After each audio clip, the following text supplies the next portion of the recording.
Assalamualaikum warahmatullahi wabarakatuh.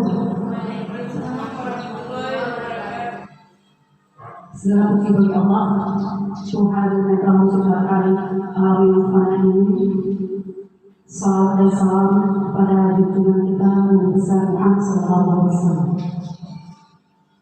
Yang saya hormati Bapak Ibu Dewan Guru yang telah berhadir pada hari ini dalam kegiatan saya sebagai guru penggerak Angkatan 8 untuk memaparkan pemahaman tentang budaya positif di sekolah. Baik, untuk memberkahi acara kita pada hari ini, sebelumnya kita akan membacakan doa, membacakan Al-Fatihah. Al-Fatihah ini akan dipimpin oleh Bapak Rizal Fahmi. Kepada Bapak Rizal Fahmi disilakan.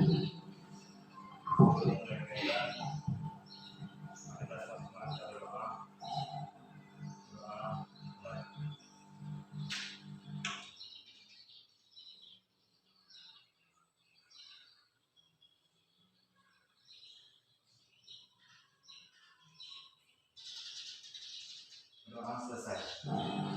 Terima kasih. Saya ucapkan kepada Bapak Rizal Fahmi. Baiklah Bapak Ibu, langsung saja pada hari ini saya akan memberikan sedikit materi. Saya berdiri di sini bukan berarti saya sudah menguasainya, tetapi kita sama-sama belajar. Inilah yang telah disampaikan pada saat saya mengikuti kegiatan pendidikan guru penggerak di Angkatan 8. Materinya berjudul menyebarkan pemahaman dan penerapan pengalaman budaya positif. Sebelumnya yang ingin saya tanyakan, Bapak Ibu mengerti apa itu budaya positif? Sudah sering kita dengar ya. Budaya berarti kebiasaan kita yang sering kita terapkan di dalam kehidupan sehari-hari. Positif itu berarti apa yang baik.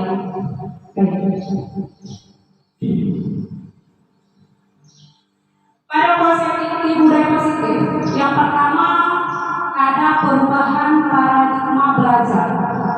Mungkin Bapak Ibu sering mendengar apa itu paradigma belajar.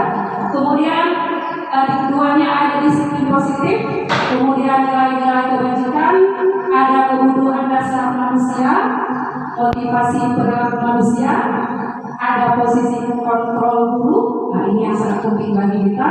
Kemudian ada keyakinan kelas, dan yang terakhir segitiga restitusi. Insya Allah ini semua akan kita kupas sampai selesai.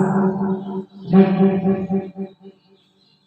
Yang pertama adalah pembelajaran dengan paradigma baru. Bapak Ibu, paradigma itu adalah konsep berpikir para ahli atau ilmuwan. Pembelajaran dengan paradigma baru merupakan pembelajaran yang berorientasi pada penguatan kompetensi dan pengembangan karakter sesuai dengan dimensi profil pelajar Pancasila. Sudah tidak asing lagi ya bagi kita para guru. Ada berapa profil pelajar Pancasila? Ada lagunya ya. Nanti kita putar lagunya. Baik, tanya. Ya, profil pelajar Pancasila itu ada 6. Yang pertama, beriman, bertakwa kepada Tuhan Yang Maha Esa dan berakhlak mulia. Di sini kita terapkan kepada anak didik kita di lingkungan sekolah kita bahwa yang pertama yang sangat penting adalah beriman, bertakwa dan berakhlak mulia. Karakter anak itu sangat penting, itu hal utama yang harus kita terapkan. Yang kedua, berkebinekaan global. Bapak Ibu, kita sudah ketahui bahwa Indonesia ini kaya akan budaya, bahasa, suku dan lain sebagainya. Dari Sabang sampai Merauke. Bukan suku Aceh saja, ada Jawa, ada Bugis, suku Batak dan lain sebagainya.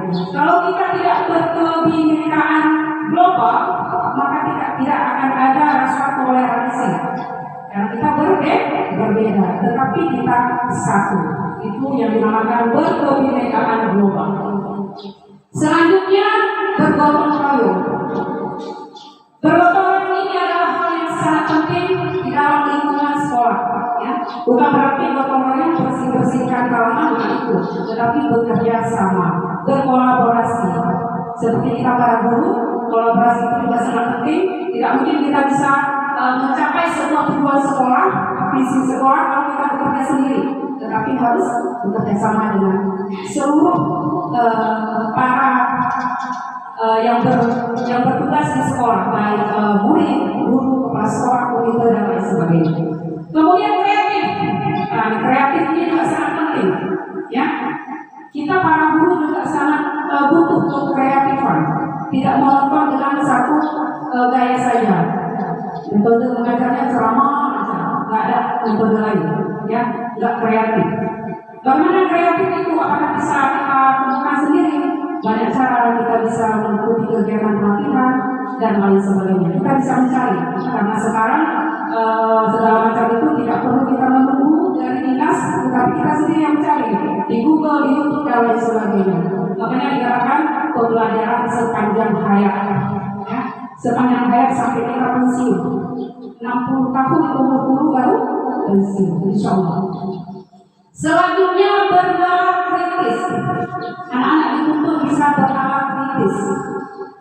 Jadi tidak hanya jawab apa yang dimaksud dengan ini. Dia tidak berpikir kritis. Selanjutnya, mandiri. Kita dituntut anak-anak untuk mandiri, agar dia bisa pada saat dia dewasa, dia bisa menghidupi dirinya sendiri atau mandiri dalam hal yang positif. Selanjutnya, disiplin positif. Nah, ini sangat penting untuk kita. Dalam budaya kita, makna kata disiplin dimaknai menjadi sesuatu yang dilakukan seseorang kepada orang lain untuk mendapatkan kepatuhan. Kita cenderung menghubungkan kata disiplin dengan ketidaknyamanan. Bapak Ibu sering dengar kata disiplin, ya. Kalau dalam pemikiran Bapak Ibu, apa itu disiplin?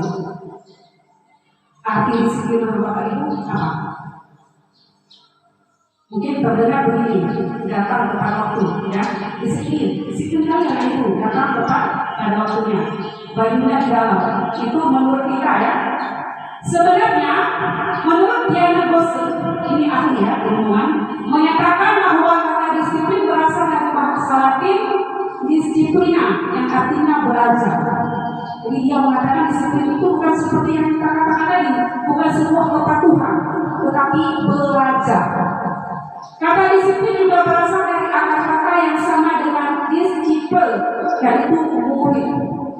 Ternyata untuk menjadi seorang murid harus paham betul alasan mengapa mereka mengikuti suatu ajaran tertentu, sehingga motivasi yang terbangun adalah motivasi intrinsik, bukan ekstrinsik.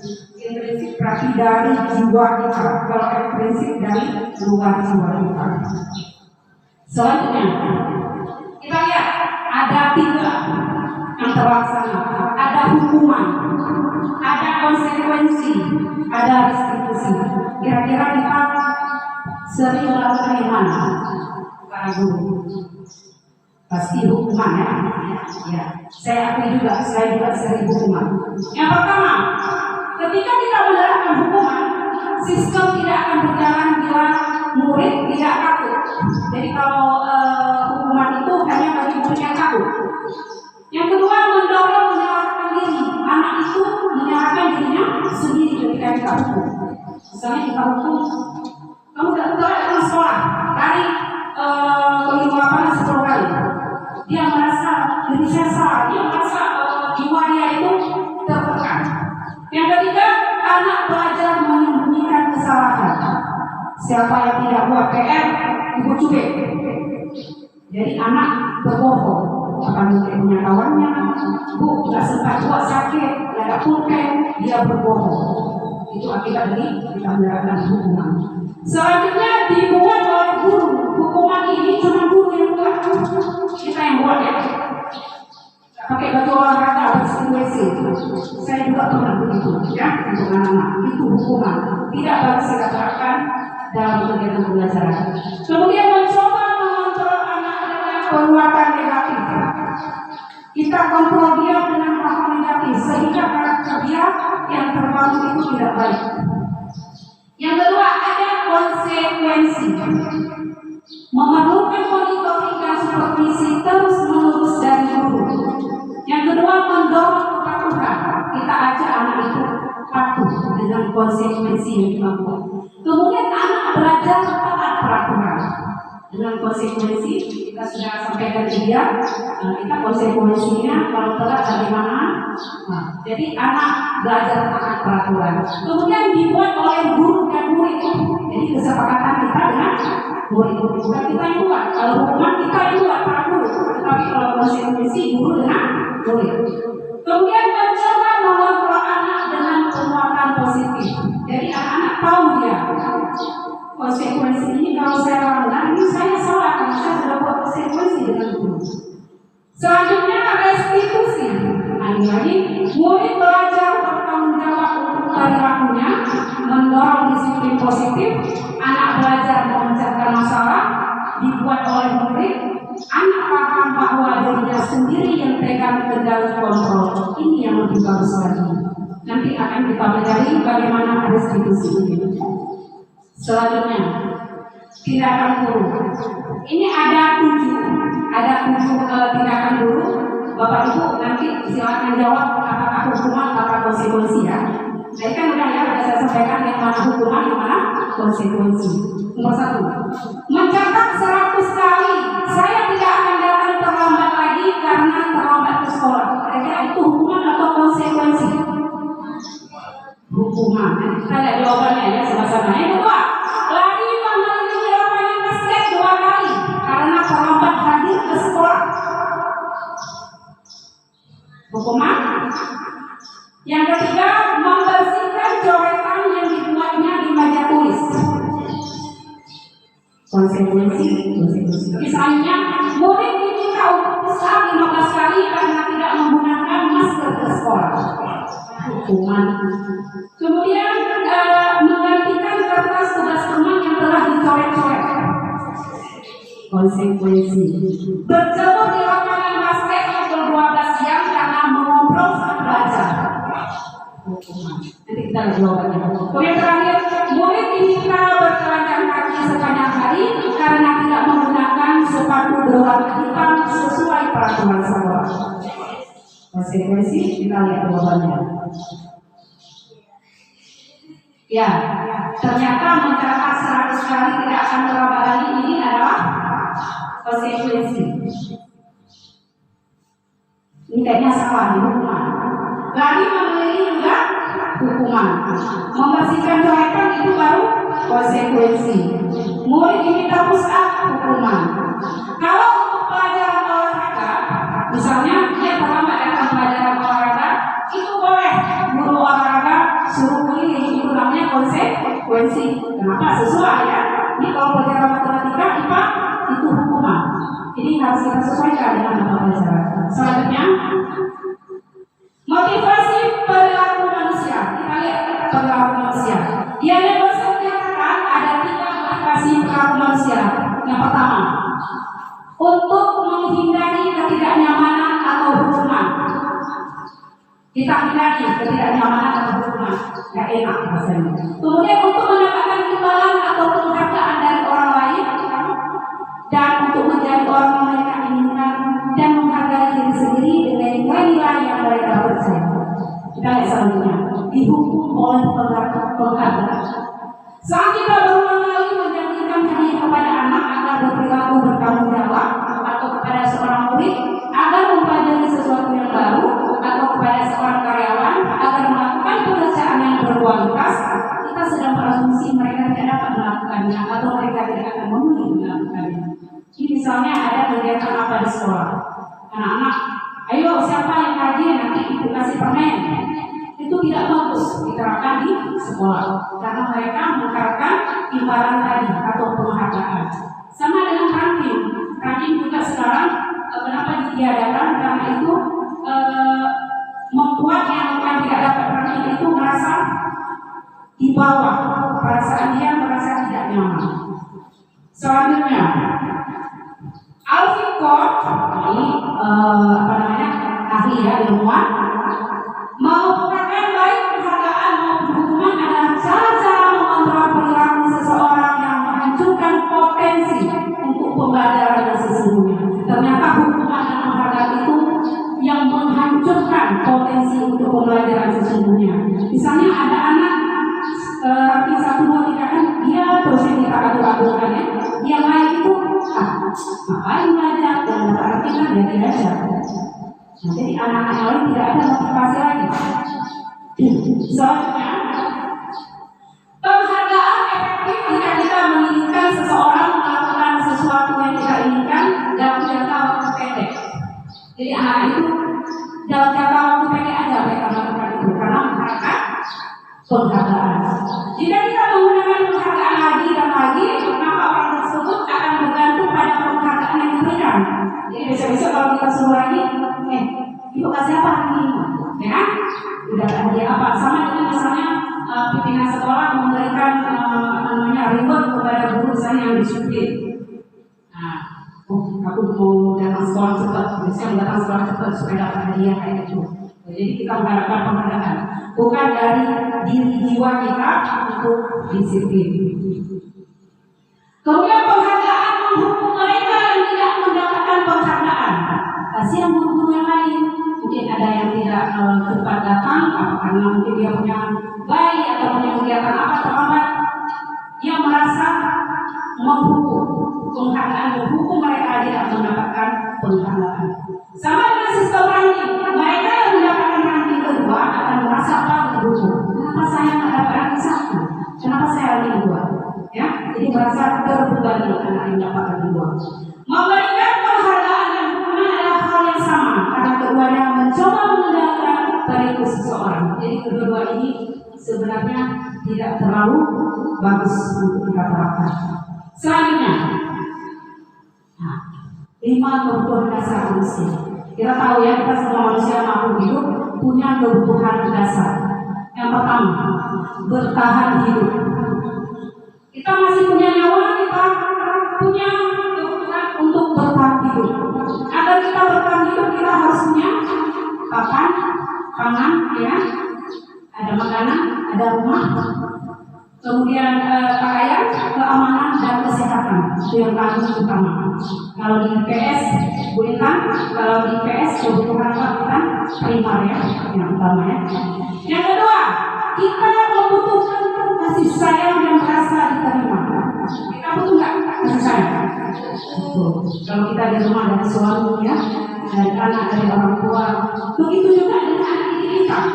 Rasa diterima, dipedulikan, berbagi, kerjasama menjadi bagian dalam kelompok. Ibu-ibu, bapak ibu kita lihat di dalam kelas kita mungkin ada 1-2 anak itu yang tidak bergaul dengan teman-teman yang lain. Diam aja ya. Itu jangan kita biarkan. Ya. Kita berikan rasa kasih sayang itu. Kita bagaimana caranya? Ada wali kelas, ada guru mata pelajaran, ya. Karena kita akan bahas di kesepakatan kelas. Kemudian yang ketiga, kebutuhan dasar manusia ada penguasaan, harga diri. Ya, harga diri juga kebutuhan dasar kita. Kalau harga diri kita tidak gimana? Tidak menyenangkan ya. Berarti harga diri kebutuhan kita. Keinginan untuk dianggap memimpin. Ya, jangan anak itu aja yang kita suruh. Saya kok nggak pernah disuruh ya sama ibu. Kok ibu apa pernah memuji saya ya? Itu juga kebutuhan dasar manusia. Kemudian berprestasi. Semua anak ingin berprestasi. Diakui dan didengar. Kok ibu itu nggak pernah dengar yang saya curhat? Kok pendapat saya nggak pernah didengar? Jadi anak-anak juga merasa kebutuhan dasar dia tidak terpenuhi. Selanjutnya kebebasan. Bahasa Inggrisnya apa? Freedom. Oke. Mandiri yang pertama. Kemudian memiliki pilihan. Jadi setiap manusia itu punya pilihan.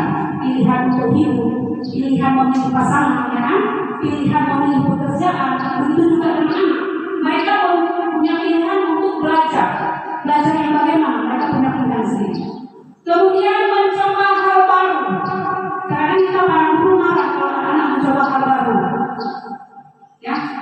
bikin jengkel, entah berserakan, misalnya anak di rumah ya, anak kita di rumah kadang orang tua marah ya, buat anak-anak buat berserakan, namun dia mencoba hal baru. Selanjutnya, mampu mengendalikan arah dirinya, itu juga kebutuhan dasar. Yang terakhir, kesenangan. Saya rasa tidak ada manusia yang tidak butuh kesenangan. Semua manusia ingin senang. Bermain juga kesenangan. Yang sama kita para guru healing ya, itu kesenangan buat kita. Kemudian humor, karena satu kali kita nggak tertawa pasti buat lucu ya. Apalagi rekan kita Pak ini orangnya paling humoris ya. Kemudian antusiasme, tertawa dan lain sebagainya. Oke Bapak Ibu, selanjutnya kita lihat contoh. Ini ada kasusnya. Silakan Bapak Ibu pahami. Yang pertama, Ibu Ambar, guru kelas 7 di SMP Negeri Pelita Hati, sedang bingung menghadapi ulah salah satu murid di kelasnya, Doni. Beberapa anak di kelas 7 telah datang padanya dan mengeluhkan Doni yang seringkali meminta bekal makan siang mereka dengan paksa. Nah, si Doni ya, jika Anda menghadapi situasi seperti Ibu Ambar, apa yang akan Anda lakukan? Menurut Anda, kira-kira apa alasan Doni melakukan itu? Coba Bapak Ibu, siapa yang bisa memberikan tanggapan? Kalau Bapak Ibu jadi Ibu Ambar, mau diapain si Doni? Dijemur? Mau diapa Bu? Fajar? Mendekati dulu ya. Ya, mendekati si Doni ya. Jangan kita ikut minta makannya ya. Kita dekati dulu si Doni. Oke, kita lihat apa solusinya. Merujuk pada situasi yang sedang dihadapi Ibu Ambar tadi dalam konteks penegakan disiplin positif, Ibu Ambar sebaiknya mencari tahu alasannya. Kenapa si Doni terebut makanan kawannya? Apa dia kelaparan? Atau dia apa? Kan ada tujuan ya si Doni ini. Agar mengetahui kebutuhan mana yang sedang berusaha dipenuhi oleh si Doni. Kebutuhan yang mana tadi ya? Kenapa tadi? Oke, yang pertama, ternyata si Doni kebutuhan bertahan hidup.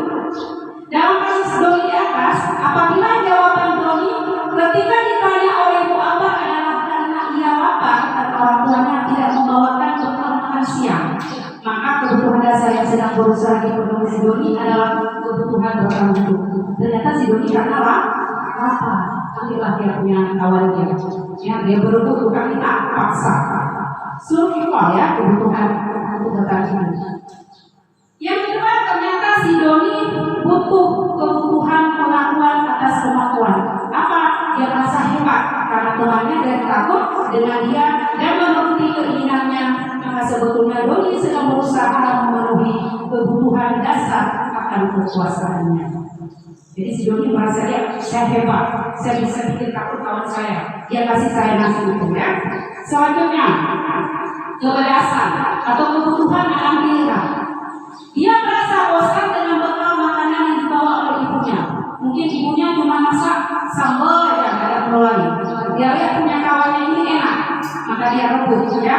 Karena ibunya selalu membawakan bekal yang sama. Oleh karena itu dia ingin mencoba makanan temannya yang beraneka ragam. Maka Doni sedang berusaha memenuhi kebutuhannya akan kebebasan atau freedom. Selanjutnya,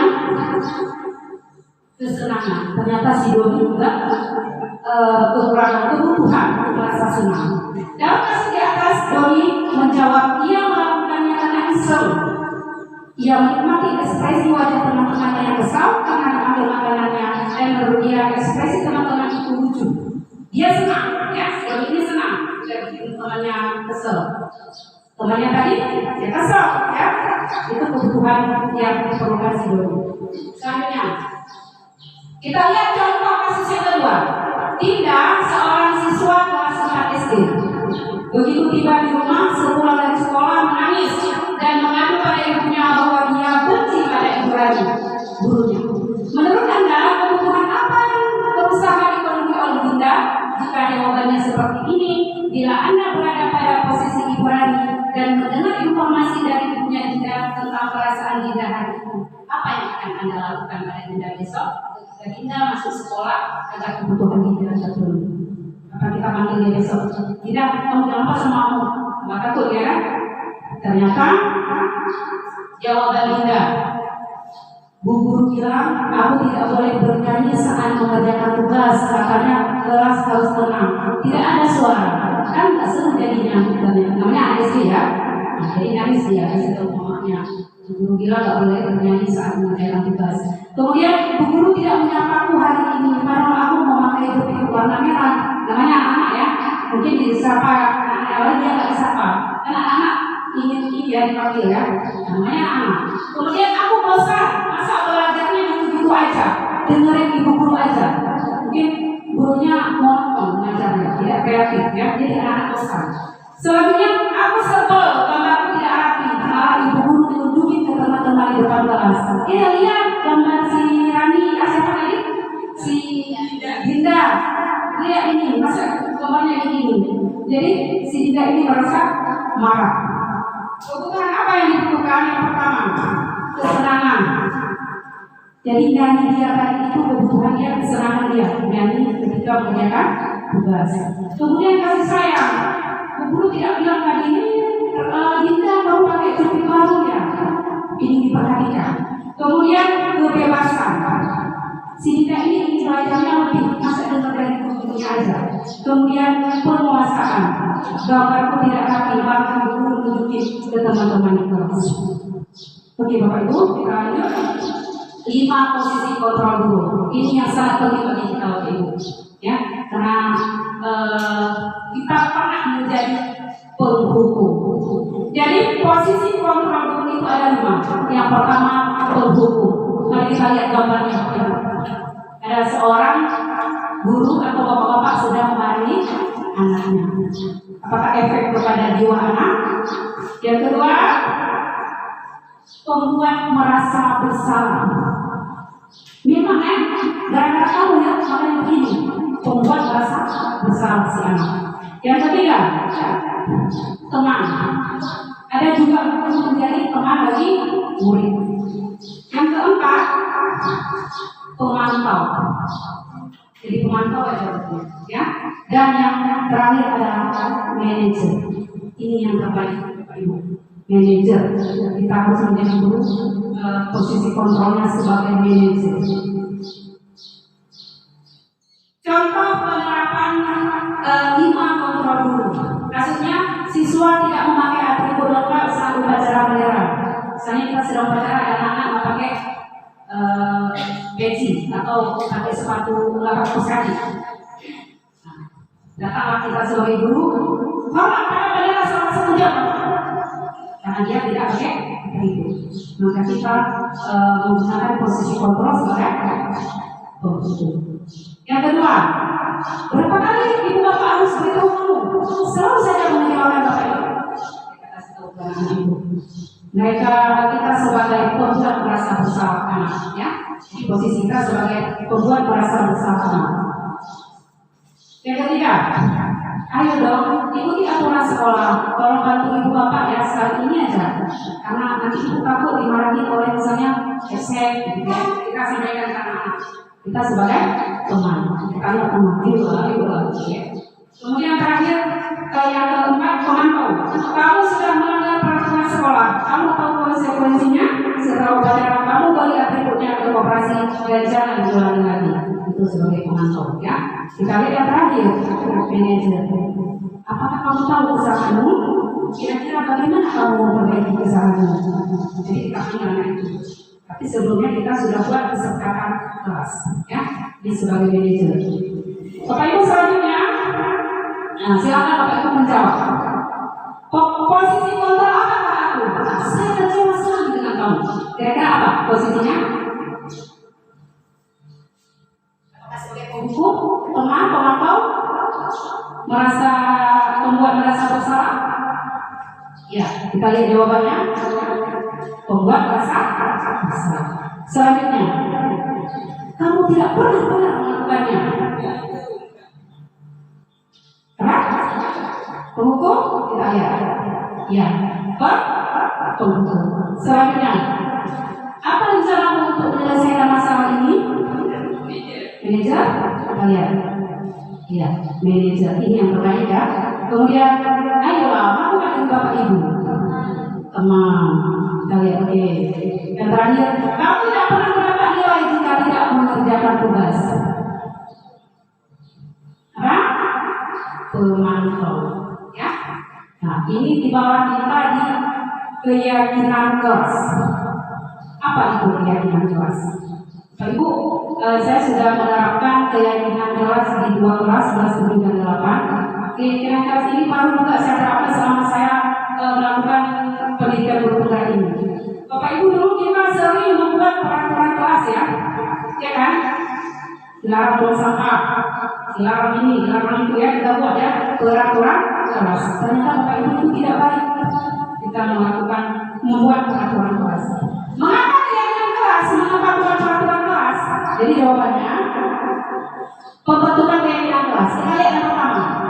Ketika kita membuat keyakinan kelas, maka bersifat abstrak, berupa pernyataan universal, dibuat dalam pernyataan positif, sedikit saja agar mudah diingat, sesuai dengan kondisi kelas dan sekolah sehingga mudah diterapkan, dan semua warga sekolah kelas dilibatkan saat membuat keyakinan. Anak-anak ini di kelas semua, jadi kita tanya kepada anak-anak, anak-anak kalian mau kita buat kelas kita ini bagaimana? Pembelajaran kita bagaimana? Tentunya masih dalam nilai-nilai disiplin ya. Masuk sekolah jam berapa? Misalnya kalau anak-anak bilang jam 10, nggak mungkin ya, karena memang batasnya jam 8. Jadi kita buat, misalnya nanti simpan buat masuk tepat waktu masuk kelas, kemudian membuang sampah pada tempatnya, kemudian belajar dengan senang. Itu kita buat secara kesepakatan antara murid dan guru. Bukan kita yang tentukan, tetapi murid. Nanti kita tempelkan di kelas, kemudian kita rangkumkan menjadi sebuah keyakinan kelas. Ini ada yang sudah saya laksanakan Bapak Ibu tadi.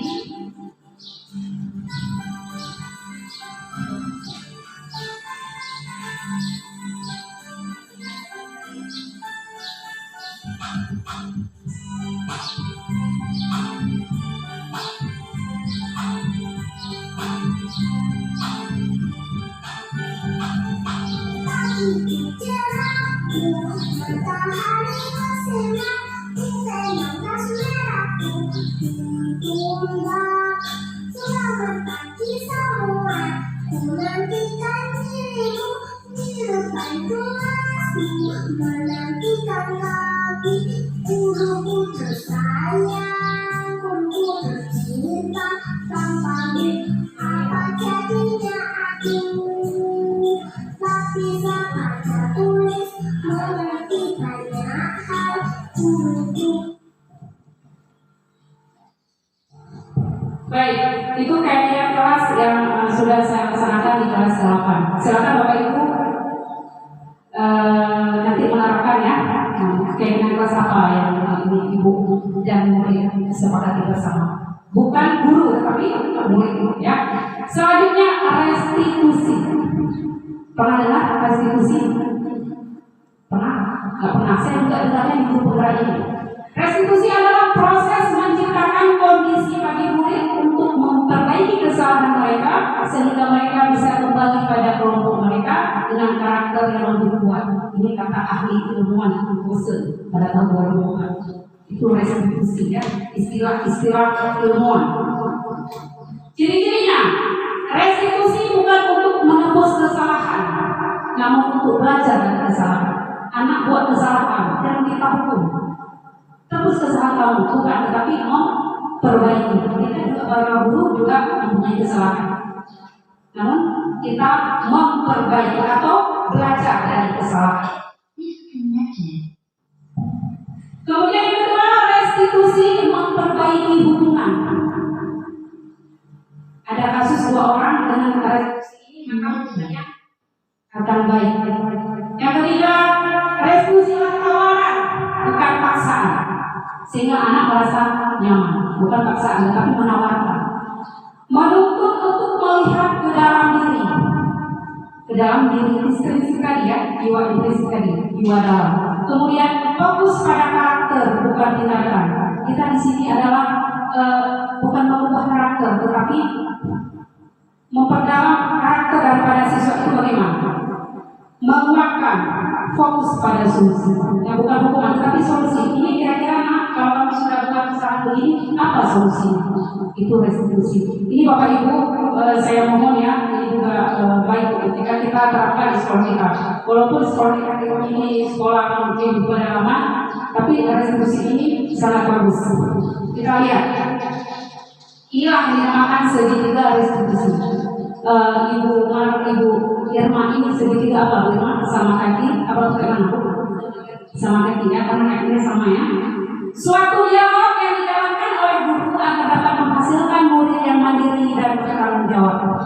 Anak buat kesalahan, kita panggil, bukan kita marahin di depan umum, kita kasih hukuman di depan anak yang lain, tetapi kita panggil dialog.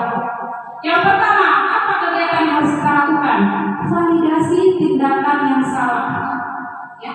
Kemudian menstabilkan identitas dan menanyakan keyakinan. Ini 3 hal yang harus kita pertanyakan pada saat dialog itu. Validasi tindakan yang salah berdasarkan prinsip-prinsip membuat kesalahan adalah bagian dari proses pembelajaran. Ada manusia yang tidak pernah membuat kesalahan? Tidak ada. Semua manusia. Kita juga sebagai guru tidak boleh sombong. Merasa diri kita tidak pernah membuat kesalahan. Yang salah cuma anak. Ya, kita juga berbuat kesalahan. Yang pertama, kita akan kepada anak kita, kamu pasti punya alasan mengapa melakukan hal itu, bukan? Misalnya Ahmad terlambat ya. Ahmad pasti punya alasan akan kenapa Ahmad terlambat. Jadi kita akan itu. Kemudian padahal kamu bisa melakukan yang lebih buruk dari ini ya. Misalnya si Budi menggebrak meja si Ani. Kita bilang padahal kamu bisa saja menampar dia, bisa saja memukul dia. Kemudian kamu patut bangga karena telah mengikuti sesuatu yang penting buatmu. Ini kata-kata validasi tindakan yang salah ya. Selanjutnya, menstabilkan identitas. Nah, ini harus pandai kita menstabilkan identitas dan kesalahan. Yang pertama, berkata, berbuat salah itu hal yang manusiawi. Tidak ada manusia yang sempurna. Bapak Ibu juga buat salah. Sampai ke mana kita jangan juga merasa gengsi ya. Nah, kalau salah ini, emangnya Bapak Ibu nggak pernah salah, bukan anak mengajar begitu ya. Kita jawab, nah Bapak Ibu juga pernah berbuat salah. Kemudian kita pasti bisa menyelesaikan permasalahan ini. Kita kasih semangat untuk ini ya. Nah, kita pasti bisa menyelesaikan masalah ini. Kemudian Bapak Ibu tidak tertarik untuk mencari tahu siapa yang benar. Ini si Budi dengan si Andi berkelahi. Ini siapa ini? Kenapa ini ya? Kita cari tahu. Kita nggak kepo siapa yang salah, siapa yang benar. Tapi kita stabilkan supaya tidak terjadi kekeruhan. Selanjutnya, kalau kamu melakukan dirimu sendiri terus-menerus, apakah kamu bersikap baik pada dirimu sendiri? Ada anak-anak terkadang merasa saya yang salah, terus menyalahkan diri sendiri, sehingga karakter dia tidak terbangun. Baik, selanjutnya Bapak Ibu, kita lihat menanyakan keyakinan. Apa yang kita tanyakan? Apa keyakinan kelas kita? Tentunya kita tadi sudah buat keyakinan kelas atau kesepakatan kelas. Jadi sebelum itu, pas masuk pertama pelajaran lagi, kita buat dulu kesepakatan kelas kita apa? Kalau anak-anak melanggar, berarti dia kepada konsekuensi tadi. Ya, nilai-nilai apa yang telah disepakati bersama? Apa yang telah kita sepakati bersama di kelas kemarin? Kemudian seperti apa gambaran sebuah kelas yang ideal menurut kamu? Kamu ingin menjadi orang yang seperti apa? Ketika kita tanya itu, anak-anak merasa iya ya. Kan kemarin sudah sepakat, kok saya yang melanggar ya? Kasih anak-anak merasa dirinya ini saya harus berubah. Selanjutnya, ini ada contoh ya yang sudah saya lakukan pada siapa ini? Rizka.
itu tindakan validasi apa namanya segitiga yang sudah saya terapkan kepada siswa ini saat liburan ya Bapak Ibu.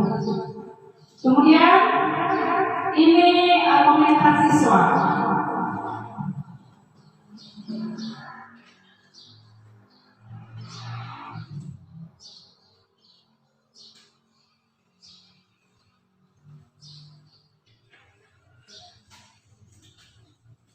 Ada sedikit kesalahan.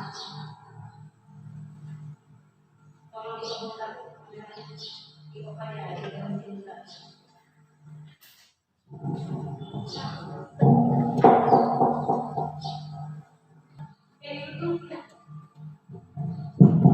Nah, Bapak Ibu tadi Bapak Ibu sudah menyaksikan ya video restitusi saya dengan Rizka. Kira-kira apa tanggapan Bapak Ibu? Kira-kira Rizka ketika saya tanya begitu apakah dia merasa marah tertekan? Tidak ya, dia merasa nyaman dan dia merasa ini perbuatan saya ini jangan sampai terulang lagi ya, dia berjanji kepada dirinya sendiri. Dan itu manfaat kita terapkan segitiga restitusi dari setiap masalah-masalah atau kasus-kasus yang terjadi di sekolah ya, khususnya anak-anak kita. Jadi kita sebagai guru jangan cuma hukuman yang kita berikan kepada anak, itu tidak bagus. Penghargaan juga. Coba lihat si Ani, dia anaknya rajin, kita membanding-bandingkan, itu tidak bagus untuk perkembangan karakter anak. Baik Bapak Ibu, kita akan menyaksikan Rizka Rizkalia memberikan pendapat tentang dialog yang sudah saya sarankan tadi.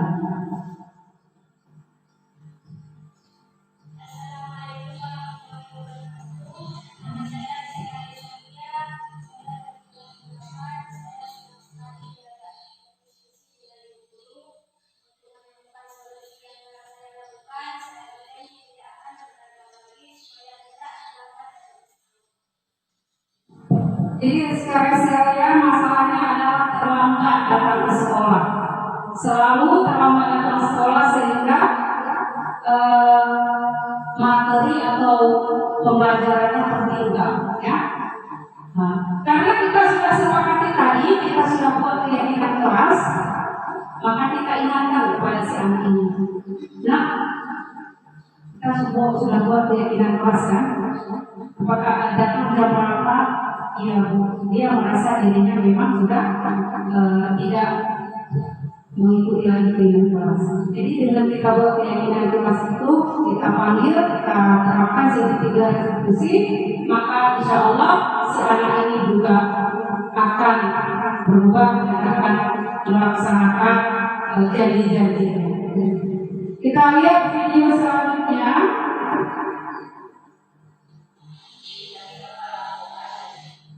Ini adalah kasus Intan Fazila dengan Ari. Jadi Ari ini suka nyontek. Kalau ada tugas nyontek aja kerjanya ya. Jadi sebesar pasti Intan. Kita lihat.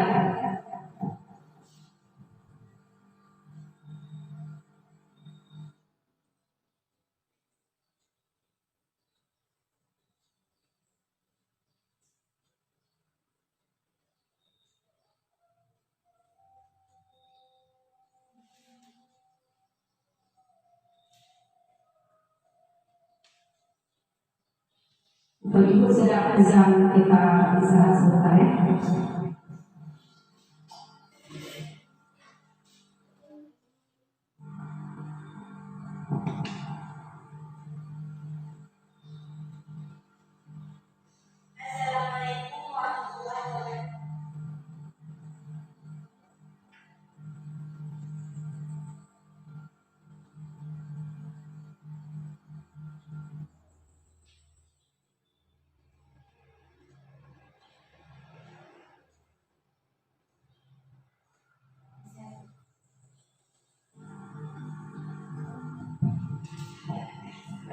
Baik Bapak Ibu, kita lanjut.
Itu salah satu kasus yang lainnya.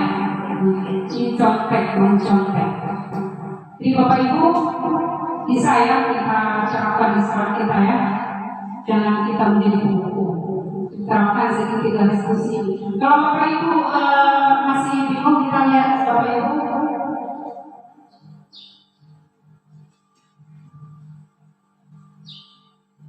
Ini yang dikatakan sedemikian. Yang pertama, kita stabilkan dulu identitas dia. Atau kita validasi tindakan yang salah. Dan yang terakhir kita menanyakan keyakinan. Kita sudah buat keyakinan keras. Dan kita sudah buat keyakinan keras ya. Iya Bu, jadi kerasan ya sudah melanggar ya. Jadi ada konsekuensinya.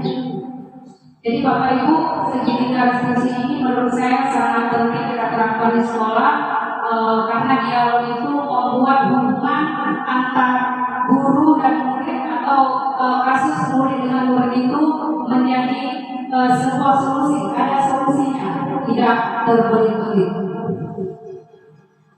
Bapak Ibu, kita lihat komentar tanya dari dialog tadi.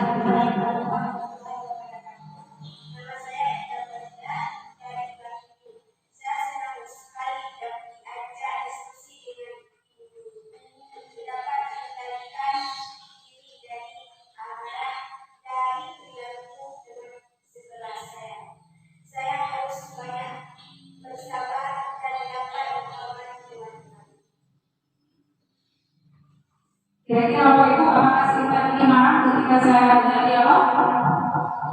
Tidak ya, karena ketika kita masukkan dialog kita tidak membuli dia, tidak membungkuk dia, tapi kita sama-sama mencari solusi.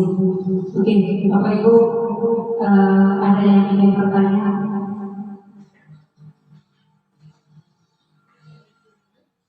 Ada yang ingin bertanya? Ya, silakan Bu Irma.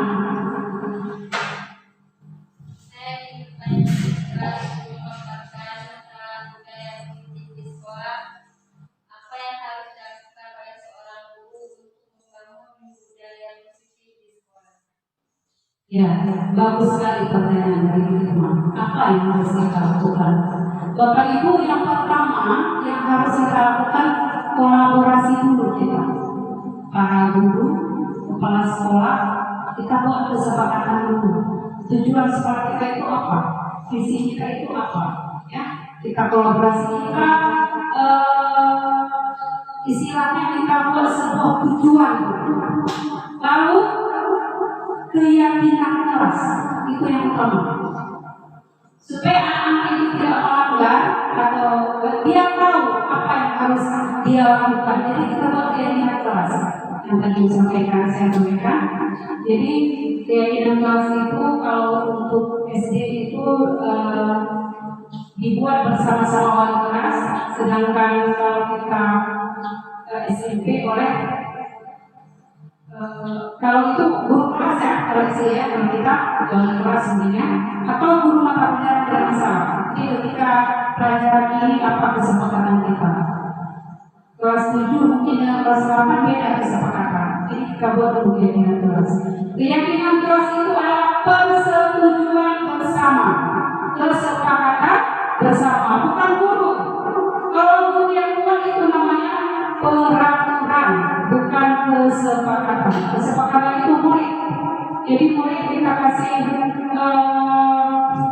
kesempatan memberikan pendapat. Bu, saya mau pelajaran seperti ini. Ya, tulis di kertas yang saya bagi, kemudian kita tempelkan, kita kumpulkan menjadi sebuah kesepakatan kelas. Baru kita tulis atau kita print, tempel di dinding, sehingga anak-anak selalu bisa memantaunya. Oh, ini sudah kesepakatan kita, tidak boleh melanggarnya.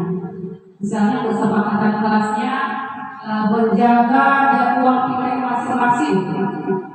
Ini sudah sepakat kita ini. Jadi piket sebelum jam 8 harus selesai piket. Bapak Ibu, memang susah kita terapkan untuk sekolah kita ini ya. Banyak hal atau kerja keras kita. mengingat karakter atau budaya lingkungan kita ini mungkin kita menganggap di kampung, di pedalaman ya, tapi kita coba banyak hal yang harus kita ubah dari mindset ya, pemikiran kita tentang pendidikan ini. Memang kita semua ini sarjana pendidikan, tapi banyak hal baru yang harus kita pelajari, kita pahami, kita cari bagaimana menjadi guru sebenarnya. Karena sekarang apa, pendidikan itu berpihak kepada murid, bukan berpihak kepada guru. Kalau zaman kita mengajar dulu, pendidikan itu berpihak pada guru kan, gurunya terserah mau ngapain kan. Kamu hari ini tulisnya nomor 1 sampai 10, guru yang suruh.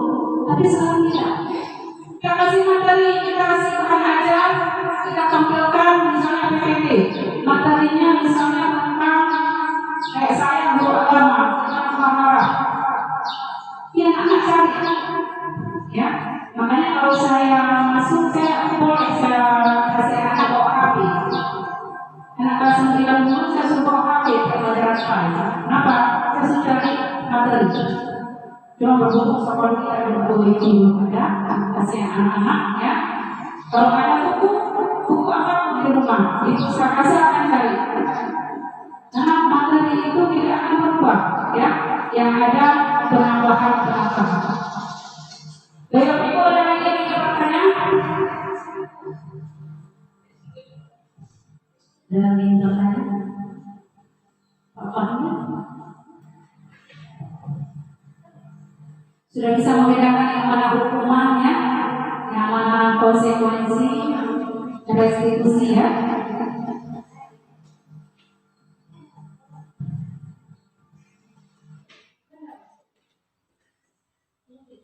Ya, silakan Bu Fajar.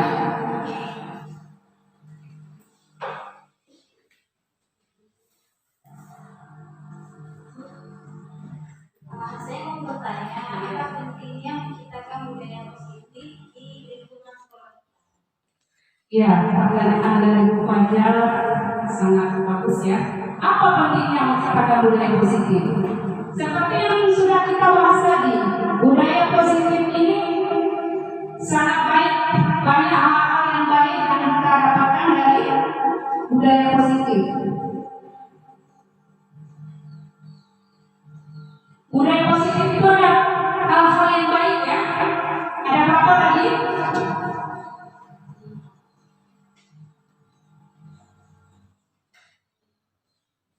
Apa? Ya, ada perubahan paradigma belajar, ada disiplin positif, nilai kebajikan, kebutuhan dasar, motivasi perilaku manusia, posisi kontrol guru, keyakinan keras, segitiga restitusi. Jadi dengan ada budaya positif, maka kita bisa menerapkan kolaborasi. Kita kerjasama, kayak saya sampaikan tadi, kerjasama dengan guru, pimpinan sekolah, kemudian wali murid. Ini wali murid juga bisa kita terapkan, kita sampaikan keyakinan keras kita, budaya positif kita bisa sampaikan.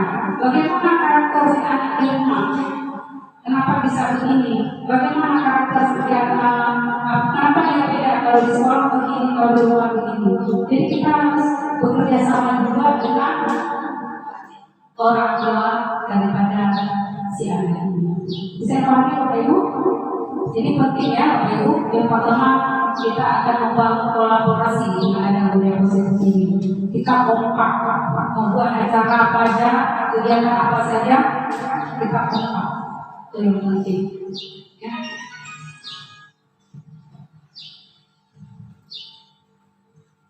Baik Bapak Ibu, saya rasa sudah dapat tercerna sedikit ya, sudah bisa dipahami ya. Seperti kebutuhan dasar kita tadi, manusia ada berapa? Ya, salah satunya kasih sayang ya, kasih sayang karena itu penting. Jadi marilah kita memberikan kebutuhan-kebutuhan itu. Kita cari tahu anak kita butuh kebutuhan apa. Apa dia bakal hidup? Mungkin anak itu nggak makan, ya. Anak ke sekolah nggak makan. Makanya dia rebut mungkin di rumahnya nggak mendapat kasih sayang, dia haus kasih sayang. Jadi kita harus cari tahu hal-hal apa yang membuat anak itu bermasalah atau berkasus. Baik Bapak Ibu, saya rasa untuk hari ini sekian ya materi yang akan saya sampaikan. Namun sebelumnya sekali lagi saya ingin mengajak kepada kita semua untuk kita bisa menanamkan budaya positif di sekolah kita. Bisa Bapak Ibu?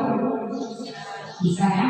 Kita mulai dari tahun ajaran 2023-2024 dan semoga saya doakan ini kan sudah dibuka lagi CGP yang tadi 10 ya. Bapak Ibu jangan sungkan-sungkan, jangan malas-malas untuk mendaftar. Jangan mengharap apa sih ikut CGP, pentingnya apa ya. Beda dengan ikut PPG, dapat sertifikasi dengan berbeda itu. Tapi kita ini guru belajar sepanjang hayat ya. Untuk semua walau besi. Kemudian minama hati dari ayunan sampai liang lahat sampai tua kita belajar. Kita sudah SPD bukan berarti kita tidak butuh ilmu lagi. Banyak hal-hal yang perlu kita kaji dan kita terapkan dalam kehidupan sehari-hari. Baik Bapak Ibu, sebelum kita tutup acara ini, marilah sama-sama kita menutupnya juga dengan hamdalah dan membacakan surah Al-Fatihah. Al-Fatihah. A'udzubillahi minasyaitonirrajim. Bismillahirrahmanirrahim. Alhamdulillahirabbil alamin. Ar-Rahmanir-Rahim. Maliki yaumiddin.